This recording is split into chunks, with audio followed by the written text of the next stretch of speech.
저는 오늘 창세기 22장 1절에서 14절까지의 말씀, 그리스도의 번제라는 제목으로 여러분과 함께 하나님의 말씀을 나눠보려고 합니다. 창세기 22장은 창세기에서 가장 중요한 장이다, 이렇게 얘기할 수 있습니다. 창세기의 아브라함의 이야기는 우리 믿음의 이야기죠.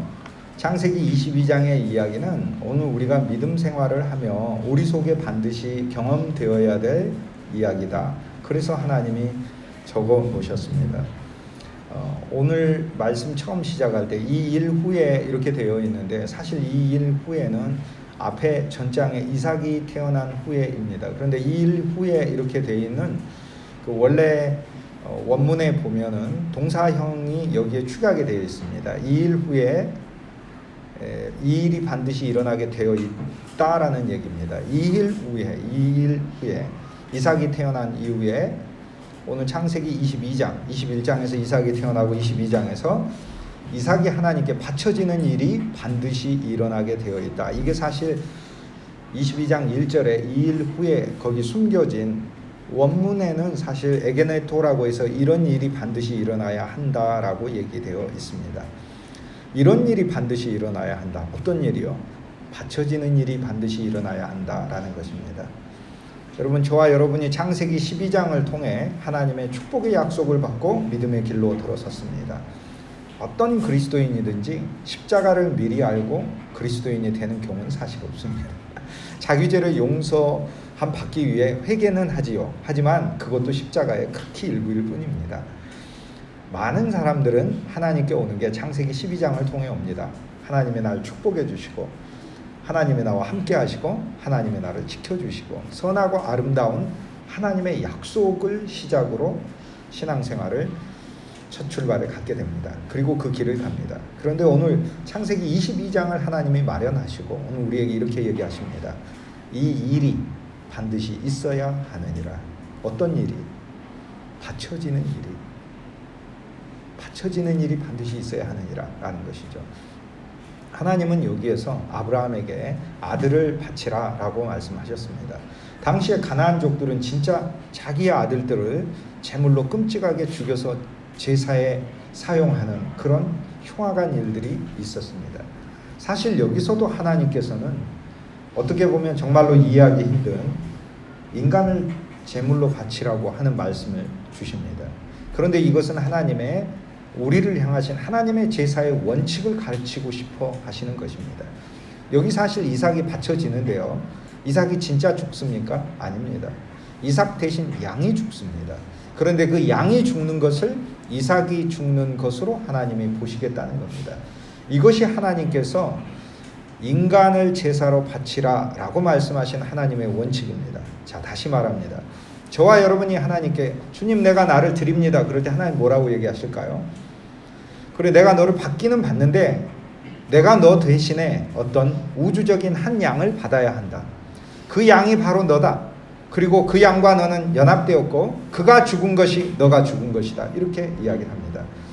여러분, 기독교는요, 자기를 죽이는 종교가 아닙니다. 자기 스스로 자기를 죽일 수도 없고요, 자기를 비울 수도 없습니다.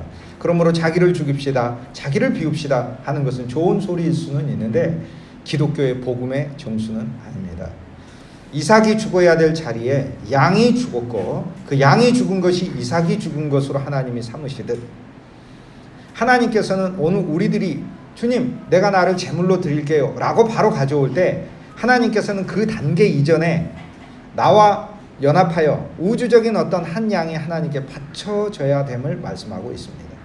그 우주적인 양이 바로 예수 그리스도이시지요.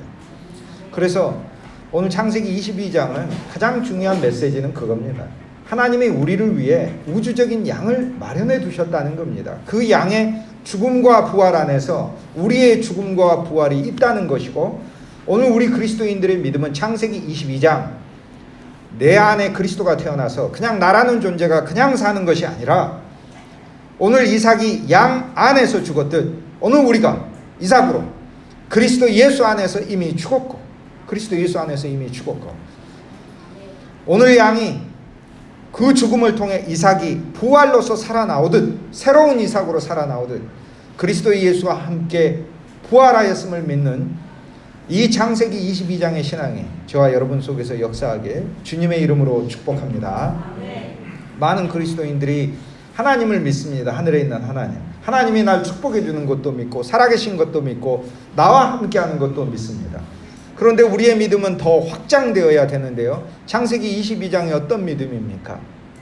오늘 많은 그리스도인들이 로마서 6장 3절에 바울이 너희가 그리스도 예수 안으로 침례를 받아 그리스도 안으로 빠지게 되었다면 너희가 그리스도 안에 빠졌으므로 그리스도의 모든 사건에 빠진 것이고 그리스도의 죽음에도 함께 침례받은 것을 알지 못하느냐라고 이야기합니다. 로마서 6장 6절에는 더구나 이렇게 얘기합니다. 너희 옛사람이 그리스도와 함께 죽은 것을 알지 못하느냐 이렇게 얘기합니다. 여러분 오늘 우리의 믿음은 더 창세기 22장까지 확장되어야 합니다. 무슨 의미일까요? 여러분은 그냥 하나님을 믿는 믿음에서 그리스도 예수와 함께 내가 죽었다는 믿음을 언제나 가지시길 그리고 언제나 그 믿음 위에 서시길 주님의 이름으로 축복합니다. 저는 어렸을 때 내가 어떻게 하면 거듭남을 체험할 수 있을까 고민했습니다. 저는 모태신앙과 유사하게 자랐습니다. 나자마자 교회를 다녔고 저의 인지구조가 세상의 글을 알기 전에 성경을 먼저 알았고 세상의 노래를 알기 전에 찬송을 먼저 알았어요. 그런데 저는 청소년 시절, 고등학교 시절 많은 사람들이 거듭남의 체험을 이야기하길래 어려서부터 한 번도 교회를 빠진 적이 없고 늘 성경 말씀을 읽었고 언제나 기도했는데 하나님 내가 어떻게 하면 거듭남의 체험을 가질 수 있습니까? 고민했습니다. 거듭남의 체험. 예수를 많이 믿어본 분들은 아마 그 용어를 충분히 들어보셨을 겁니다. 주님을 믿는 길에 들어서신 지 새롭게 되신 분들은 아마 이 용어가 낯설 수 있습니다. 거듭남의 체험. 내가 어떻게 거듭난 체험을 내가 갖지? 저는 중학교, 고등학교 때 제 제일 큰 고민이 그거였어요. 내가 어떻게 하면 거듭난 체험을 가지? 그래서 여름과 겨울에 수련회가 열리면 학생 수련회가 열리면 거기 가서 내가 열심히 기도하면 거듭남의 체험이 올까? 고등학교 3학년 때 기도를 열심히 했더니 방언의 은사가 왔어요. 그래서 방언의 은사를 받으면서 혹시 이게 거듭남의 체험일까 이렇게 생각했어요. 제가 여러분에게 명백히 말씀드리는데요. 거듭남은 체험으로 거듭나는 것이 아닙니다. 여러분이 이 세상에 태어났는데 육신으로 난 것은 영으로 난 것의 모형입니다. 예수님께서 요한복음 3장에 사람이 육으로 난 것은 영으로 난 것의 모형이라는 것을 말씀하셨어요. 영으로 난 것도 육으로 난 것과 마찬가지예요. 여러분 태어날 때 여러분 태어나는 걸 알았습니까? 여러분이 태어나셔가지고 주위에 있는 사람들에게 반갑습니다 인사하면서 어머니에게 수고 많이 하셨습니다. 어머니 저를 뱃속에 1년 동안 놓고 있으면서 얼마나 고생하셨습니까? 이렇게 얘기하시고 모릅니다. 그 주위에 누가 있었는지도 모르고 심지어 나를 낳은 사람이 어머니인 것도 모르는 것입니다. 주님께서 성령으로 난 사람은 이와 같으리라 이렇게 말씀하신 이유가 뭐예요? 진짜 사실 거듭남은 그리스도 안에서 일어난 사건이라 우리가 언제 거듭났는지 정확하게는 알 수 없어요. 그리스도 안에서 일어난 사건이라. 그래서 당신은 언제 거듭났습니까? 이렇게 이야기를 할 때 우리는 그 거듭났다는 것을 내가 나중에야 체험으로 알고서야 뒤늦게 그 시간을 말할 수 있는 것일 뿐이지 거듭남의 체험의 시간도 거듭난 시간은 아닙니다. 거듭남은 먼저 있었습니다. 어떻게 하면 많은 그리스도인들이 거듭남의 체험을 갖게 할 수 있을까? 제가 여러분에게 거듭나십시오 이렇게 이야기하면 그건 진짜 무책임한 설교입니다. 왜냐하면 여러분이 거듭나야 되는 노력을 해야 되기 때문에 그렇습니다. 어떻게 보면 그렇게 설교하는 것이 이 세상에서 제일 쉬운 설교일 것입니다. 여러분 거듭나십시오. 여러분 성령 충만하십시오. 그러면 여러분은 거듭나야 되고 여러분은 성령 충만해야 하는 일인데 제가 어렸을 때 물었던 질문을 여러분 똑같이 물을 수 있습니다. 거듭남의 체험이 있는 분들은 나는 거듭남 체험이 있는데 체험이 없는 분들은 그럼 도대체 어떻게 거듭나란 말이야?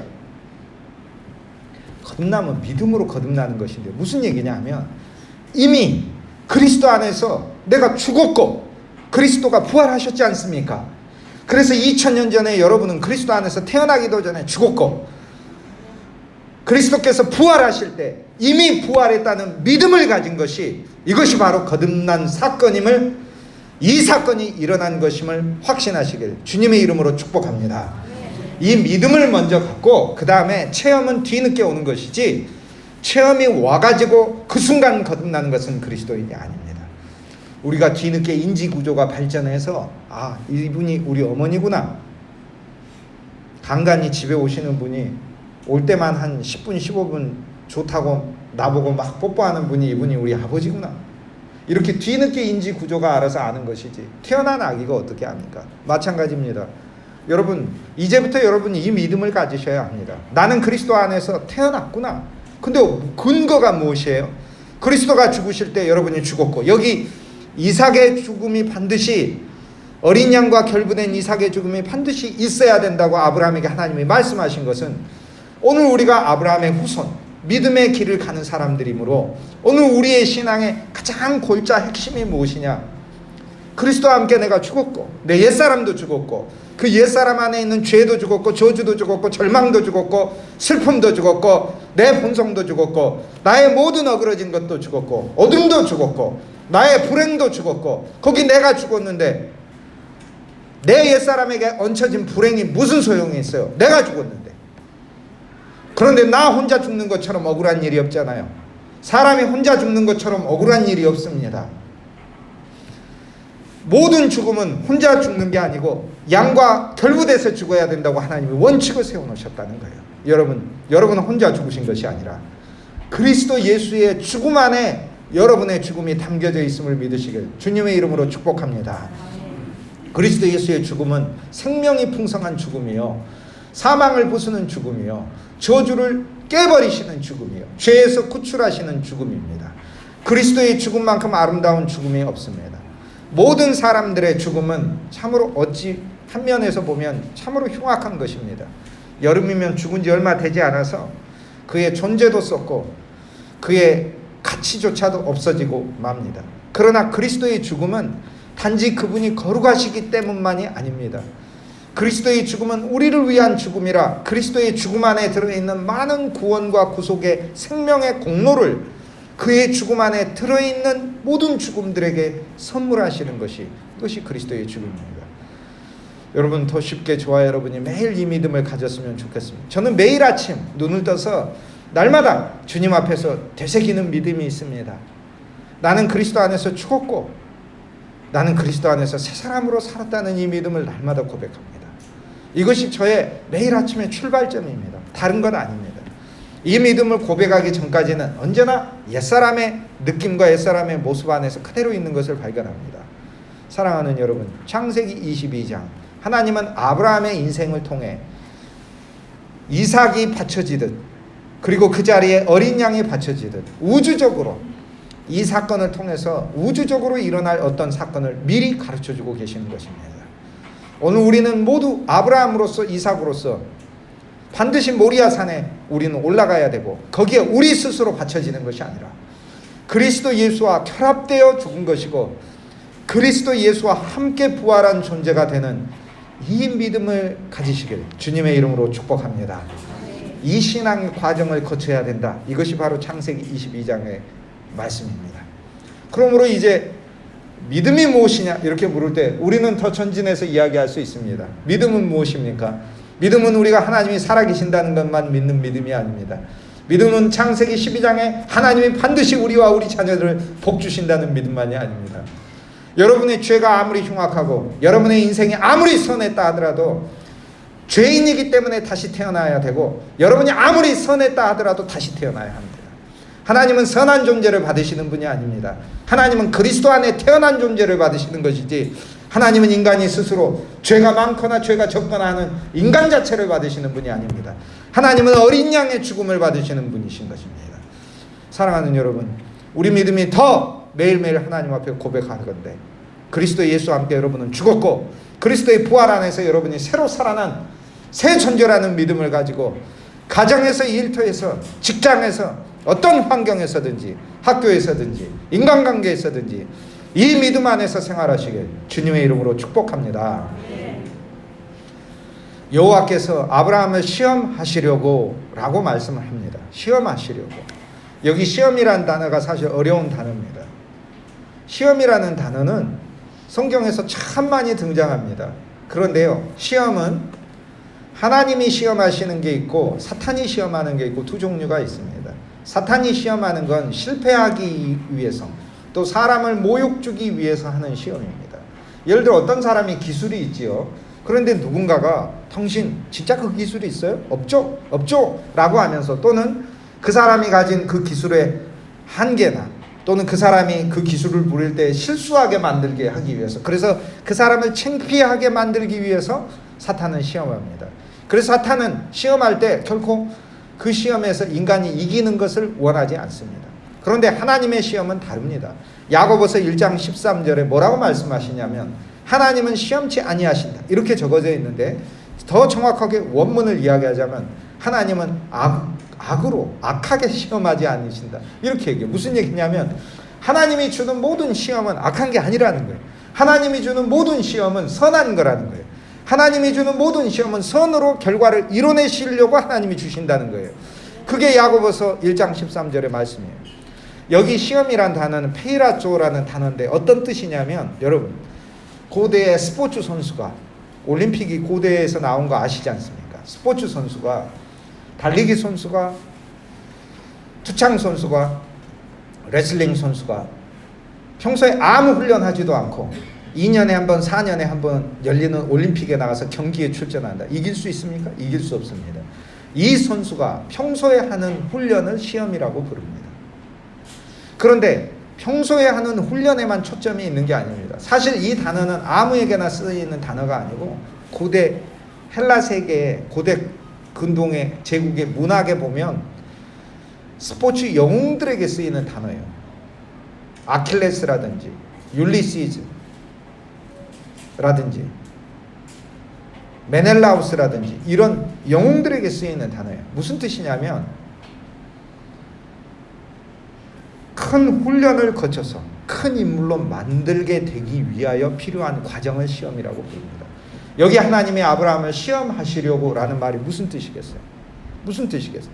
사탄이 시험을 주는 것은, 그것은 우리를 망신 주기 위해서인데, 그 사탄의 시험도 우리가 우리 죄, 하나님을 불신하면 빠지게 돼 있지만, 사실 하나님은 이미 이겨놓으셨기 때문에 사탄의 시험도 염려할 것은 없습니다. 하나님께서 여기 아브라함을 시험하시는 것은 한마디로 아브라함을 영웅으로 만들기 위해 훈련하시는 겁니다. 여러분, 여러분의 삶에 이런 고난 저런 고난이 있습니다. 그걸 여러분 시험으로 받으십시오. 사탄의 시험으로 받지 말고, 하나님께서 나를 내 가정에서 믿음의 영웅으로 만들고 내 일터와 환경에서 믿음의 군사로 만들기 위하여 하나님이 훈련시키시는 것이래요. 하나님의 말씀은 약속입니다. 실은 여러분이 그런 믿음을 안 가져도 하나님은 그렇게 만드십니다. 저와 여러분의 인생에 일어났던 많은 시험들이 훈련이었던 것을 우리는 알지 않습니까? 그걸로 우리는 더 단단해지고 우리는 하나님 앞에서 더 강력한 영이 되는 것입니다. 그런데 어린 양신 이삭과 결부되었을 때는 훨씬 더 부드럽고 강한 사람이 되지만, 혼자서 고난을 겪다 보면 완악해지고 완고해집니다. 강팍해집니다. 그래서 사람이 단지 고난을 많이 겪었다고 해서 사람이 부드러워지는 것이 아닙니다. 고난을 많이 겪어서 마음이 훨씬 더 강팍해지고, 그 고난을 겪어야 되다 보면은, 자기 혼자서 고난을 겪게 되다 보면 고난의 교만에 빠지게 됩니다. 나처럼 많은 고난을 받은 사람이 누구냐, 이렇게 얘기를 해. 나처럼 많은 고난. 자기보다 고난 많은 사람 세상에 세고 셌습니다. 그리고 자기 고난을 그리스도 고난보다 더 높이 올려놔요. 그리고 자기 고난으로 구원을 받으려고 그래요. 그리스도의 고난으로 우리가 구원을 받은 거지, 내가 고난당했으니까 내 죄가 속함받은 걸로 생각해요. 전혀 그렇지 않습니다. 그런데 우리가 고난당할 때마다 어린 양이신 그리스도의 고난 안에 우리의 고난을 집어넣고, 주님도 고난을 당하셨고 나도 고난을 당하는 것이 마땅하니라, 그리고 주님이 고난 당하신 것을 이 고난을 통해 나도 체험하게 하시는구나 라고 가져갈 때, 하나님께서는 우리의 고난을 시험으로 사용하시며, 즉 우리를 믿음의 영웅으로 만드는 것으로 사용하시고, 우리를 어느 곳에서나 모든 과제들을 넉넉히 수행하시는 믿음의 군사로 만드시는 것을 마음속에 확신하시게 주님의 이름으로 축복합니다. 시험의 두 번째 목적은 하나님께서 우리를 드러내시는 겁니다. 여러분, 어떤 사람이 공부를 잘한다 그랬을 때 시험을 치지 않습니까? 시험을 쳐서 점수를 분명하게 나오게 하는 것이지요. 그래서 시험이라는 말은 증명해 보인다는 겁니다. 여러분, 여기 이 성경의 독자가 누구지요? 성경의 독자는 지금 수십억 명 인류 아닙니까? 실은 여기서 하나님은 창세기 22장에 아브라함에게 실은 이렇게 영원전에 이렇게 얘기한 겁니다. 하나님이 미래를 아는데 아브라함의 믿음을 모르시겠습니까? 아브라함에게 독자 이삭을 바치라고 했을 때 아브라함이 고민하지만 하나님은 고민도 알고 고민 정도가 아니라 마음이 찢어지는 것도 알고 그렇지만 반드시 바치게 될 걸 하나님이 모르십니까? 몰라서 하나님이 아브라함을 시험하신 그런 시험이 아니라는 겁니다. 여기서 하나님은 뭘 하고 계시냐면 성경의 독자 수십억 명 앞으로 읽을 수많은 우리들에게 아브라함을 자랑하고 계시는 거예요. 여기서 이게 아브라함의 시험, 그러니까 아브라함을 시험하는 게 아니고 이 아브라함을 여기서 시험한다는 말은 아브라함을 오늘 우리들에게 증명해 보인다는 겁니다. 하나님은 여기 오늘 아브라함을 우리한테 자랑하고 계셔요. 저는 창세기 22장을 읽으며 하나님께서 아브라함을 나한테 자랑하고 있는 것을 보고 있습니다. 하나님께서는 아브라함 저한테 동주야 나는 4,000년 전에 믿음의 사람 아브라함을 이렇게 가졌단다. 그는 고민하고 그는 어려웠고 그는 힘들었지만 그는 마음 아팠지만 나한테 순종했단다. 나는 이 아브라함이 자랑스럽다. 하나님은 창세기 22장을 저와 여러분에게 그렇게 주고 계시는 것입니다. 이것이 바로 시험한다는 의미입니다. 증명해 보인다는 거예요. 하나님은 아브라함이라는 믿음의 사람을 증명해 보이는 것이에요. 그러면 오늘 우리들의 삶에 하나님이 시험과 고난과 환난과 어려움을 주실 때 하나님은 어떤 의도가 있어요? 우리를 뭐 해 하시려고? 우리 주위에 뭐 하시려고?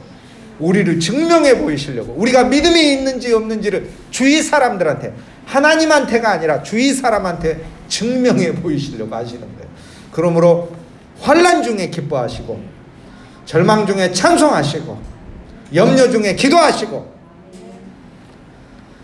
주위가 캄캄해 보여도 하나님께서 부으실 축복을 믿음 안에서 붙잡고 소망 안에서 바라고 여기 아브라함처럼 하나님께서 여러분을 통해 주위에 믿음의 사람으로 자랑할 수 있도록 여러분 자신을 주님께 드리시길 주님의 이름으로 축복합니다. 아침에 아브라함이 일찍이 고민을 했지만 결단합니다. 그리고 갔습니다. 여러분 오늘 우리는 어떻게 해야 될까요? 오늘 우리는 사실과 그리고 체험이란 두 가지 면에서 얘기를 할 수 있는데 아까 사실은 우리는 태어난 거다. 체험은 내가 우리 어머니 아버지 이 가정에서 태어났구나라는 거 뒤늦게 안 것이죠.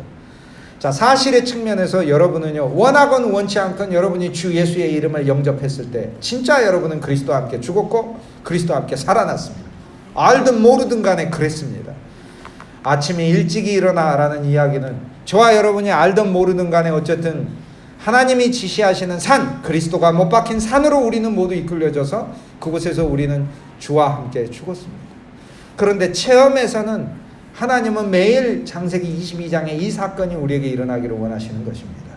이게 무슨 뜻입니까? 체험에서 오늘 우리들의 삶에서 오늘 우리가 가진 우리 존재, 먼저 우리 존재, 우리 마음, 우리 생각 모든 것을 다 합쳐서 우리라는 존재를 그리스도와 연합해서 매일 주님께 모리아 산으로 가져가고 여러분의 재능도 가져가고 여러분의 재산도 가져가고 여러분의 계획도 가져가고 꿈도 가져가고 가족도 가져가고 매일 모리아 산으로 하나님이 지시하시는 산 그곳에 그리스도가 있는 산이잖아요. 그리스도가 못 박히신 산이요 그리스도가 부활한 산이잖아요. 가져가라 라고 말씀하시는 그 하나님의 음성을 적용하는 것이지요. 매일 여러분에 속한 모든 것이 하나님의 산으로 가져가지길 주님의 이름으로 축복합니다. 여러분의 생각이든 여러분의 계획이든 다 모리아 산으로 가야 합니다. 여러분 그리스도인들이 재능 있는 사람 저 정말로 많이 봅니다. 사실 모든 사람이 천재지요. 천재 아닌 사람 한 사람도 없습니다. 하나님은 이 세상에 사람을 보낼 때 바보로 만들어서 세상에 보내지를 않습니다. 자기가 바보라고 생각하고 사는 것이죠. 사탄이 와가지고 너 바보라고 기만해가지고 바보로 만드는 것이죠. 진실로 어떤 아이도 무슨 천재를 찾아서 그러는데 몇몇 아이만 천재가 아닙니다. 그 분야에서만 잠깐 번쩍일 뿐이지 사람마다 하나님이 심겨두신 게 너무 많습니다. 그런데 오늘 우리가 그리스도인이 되었을 때 주의해야 할 사항이 있습니다. 오늘 우리들에게 하나님이 타고난 재능 주셨죠. 좋은 성격 주셨죠. 우리들의 기질도 있죠. 우리 존재도 있죠. 또는 우리의 신분도 있죠. 우리 지식도 있습니다. 그런데요. 창세기 21장까지는 괜찮습니다. 무슨 얘기냐?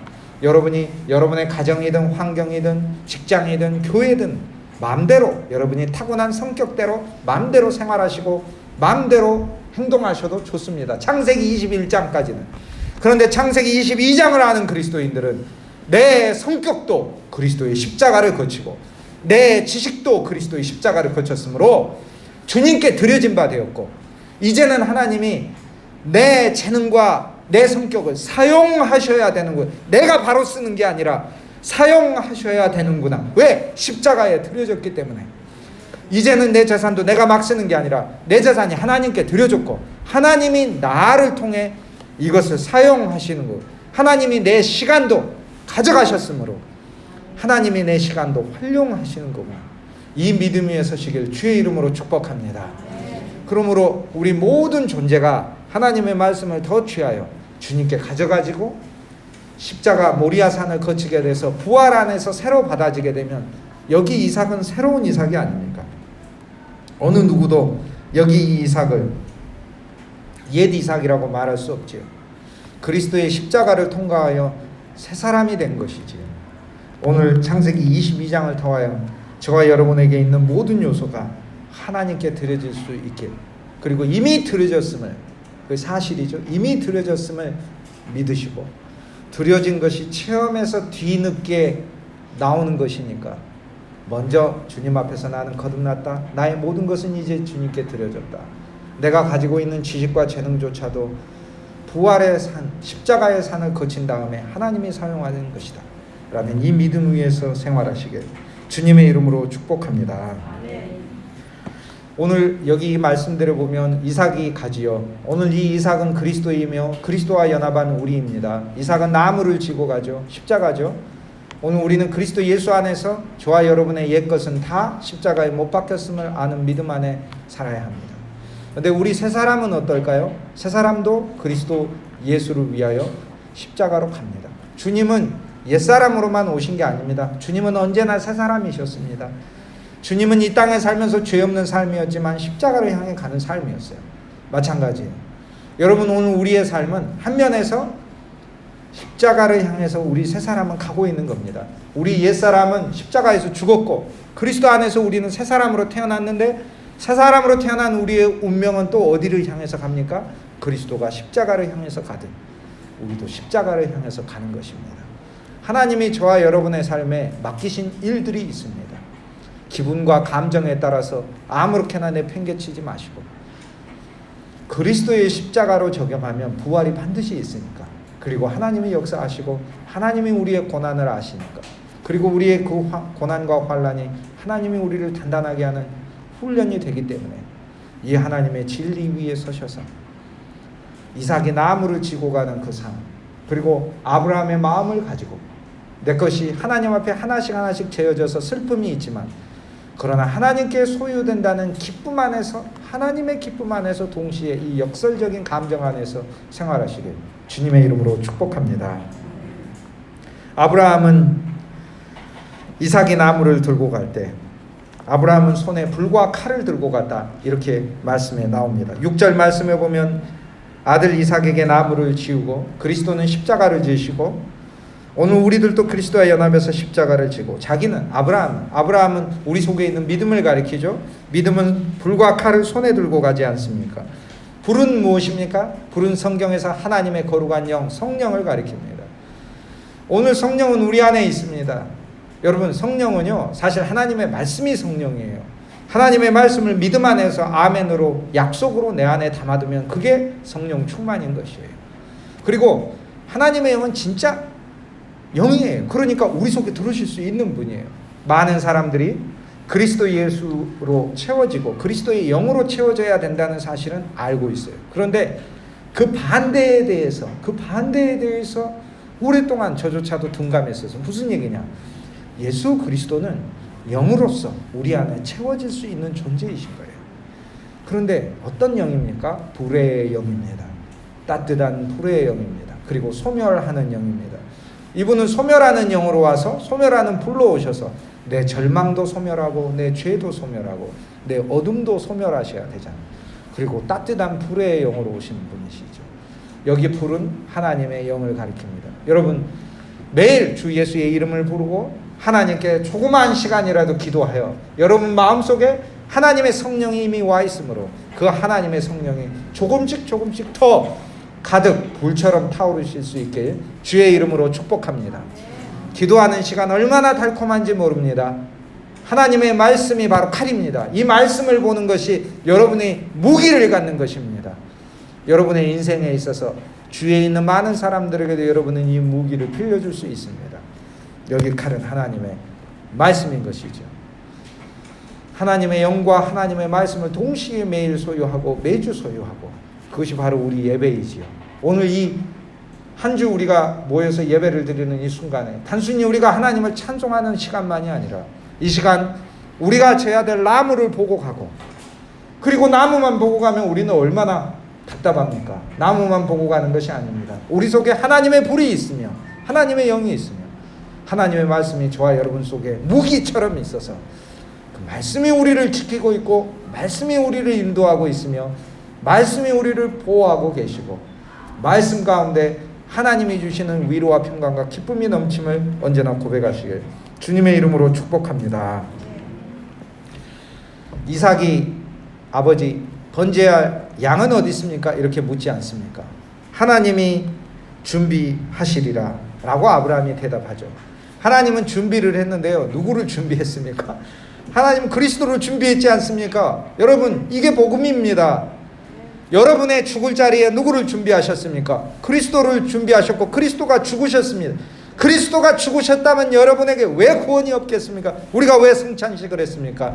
그분의 살과 피에 그분의 죽음이 들어있고 그분의 죽음 속에 뭐가 들어있습니까? 우리를 향하여 받으신 심판이 들어있고 그분이 심판받았으므로 우리는 구원을 받았고 그가 채찍에 맞음으로 우리는 나음을 입었고 그가 징계를 받음으로 그분이 받으셨으므로 우리는 회복을 입은 줄 믿습니다.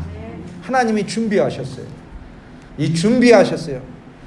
여러분을 위해서 그리스도를 준비하셨어요. 여러분의 인생을 위해서 그리스도를 준비하셨어요. 그리고 여러분의 인생에 그리스도를 반드시 만나도록 여러분이라는 그릇을 위해 그리스도를 준비하셨어요.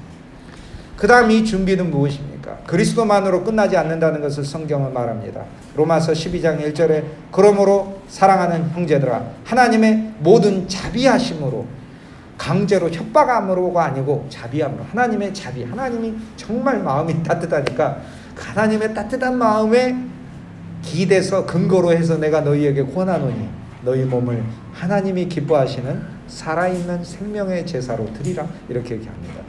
하나님이 준비한 게 그러니까 두 번째 준비한 게 뭘까요? 그리스도만 준비한 게 아니라 하나님은 그리스도와 함께 저와 여러분을 제물로 준비하셨습니다. 창세기 22장의 믿음은 그러나 감사하고 달콤한 것입니다. 우리를 제물로 준비했다는 것은 여기 부활이 있기 때문에 우리도 부활로 하나님 앞에 나아갈 것을 말씀하고 있는 것입니다.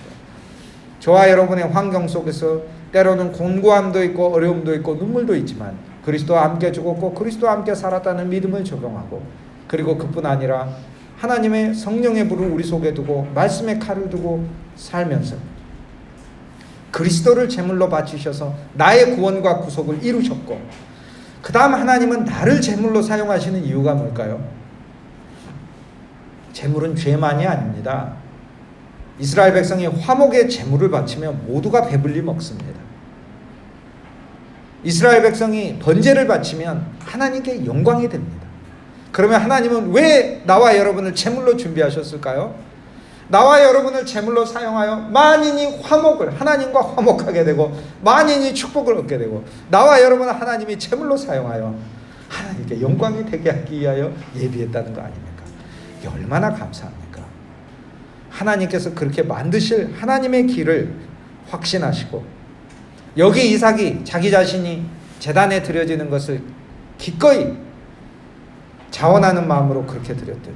여러분 우리 창세기 22장의 믿음을 이제는 적용하여 이미 우리가 그리스도와 함께 죽었으므로 그리스도 안에서 살아난 우리 세 사람은 십자가를 지고 가는 것이 우리 운명이고 그리고 그뿐만이 아니라 우리에게 불과 칼이 있고 그리고 하나님은 우리를 제물로 여기 이삭을 제물로 어린 양과 함께 결부시켜서 바치시기를 원하시는 하나님의 뜻이 있다는 사실을 믿고 저와 여러분이 하나님께 영광의 제물, 화목의 제물로 어느 장소에서나 바쳐질 수 있게 주님의 이름으로 축복합니다.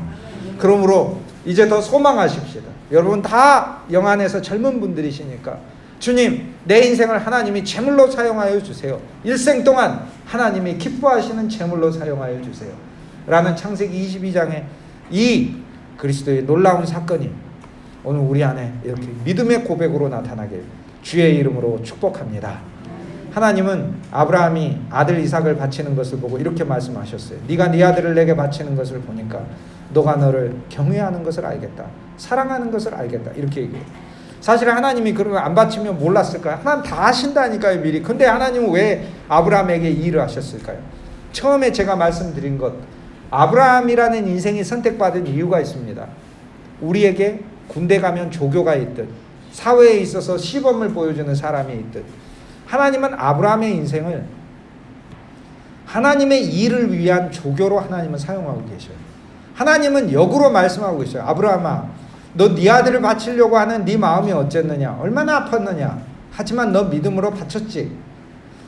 그러니까 내가 너의 사랑을 알겠다 라고 하나님 말씀하시는 건 반대말이에요. 어떤 반대말이죠? 아브라함아, 그렇다면 나는 너의 삶을 나의 일을 위하여 예비했는데 네가 아들을 바치듯 나는 우주적으로 어떤 아들을 바칠 것이다. 네가 너의 아들을 바쳐서 내가 나에 대한 너의 사랑을 내가 알았다면 나는 나의 아들을 너를 위해 바칠 것인데 너는 무엇을 알아야 하느냐 라고 말씀하셔. 무엇을 알아야 알기를? 하나님이 날 그렇게 사랑하시는구나 라는 걸 아는 거죠. 아브라함이 아들을 바쳐서, 자기 아들 이삭을 바쳐서 하나님께서 아브라함이 하나님을 사랑하는 것을 안다면 이 사건은 거꾸로 하나님께서 나도 내 아들을 너희들을 위해 바치겠다. 그러면 너희들은 뭘 알래? 뭘 알래? 라고 말씀하셔요. 알기는 뭘 합니까? 예수 사랑하심은 성경에서 배웠네. 하나님이 날 사랑하심, 날 사랑하심, 날 사랑하심 성경에 써있네. 그리스도를 왜 주셨습니까? 여러분을 사랑하니까 주었지 않습니까? 여러분, 하나님은 진실로 우리를 이토록 사랑하십니다. 그리스도의 죽음도 사랑해요. 그리스도의 부활도 사랑해요. 그리스도 안에서 우리가 새 존재가 되었음을 믿으시고 우리 모든 것도 주님이 소유하고 계심을 확신하시고 자신 있고 든든하고 담대하게 이 땅 안에서 주님의 사랑과 구원에 근거하여 생활하시길 주의 이름으로 축복합니다. 기도하시겠습니다. 거룩하신 주 예수님 감사합니다. 그리스도 안에서 죽었고 그리스도 안에서 부활하게 하셔서 감사합니다. 이미 거듭났음을 알게 하여 주시고 필요한 거듭남의 체험도 우리들에게 허락하시고 우리들의 삶 가운데 주님께 모든 것이 모리아로 바쳐질 수 있게 하여 주옵소서. 주님 안에서 우리를 위하여 주님이 제물이 되어 주셨고 우리도 주님과 함께 죽었음을 알게 하시고 이제는 우리의 옛사람의 죽음만이 아니라 그리스도 안에서 주님의 사역을 위하여 우리 모두도 여호와를 위하여 준비되었음을 볼 수 있게 하여 주옵소서. 주 예수 그리스도 귀하신 이름으로 기도합니다.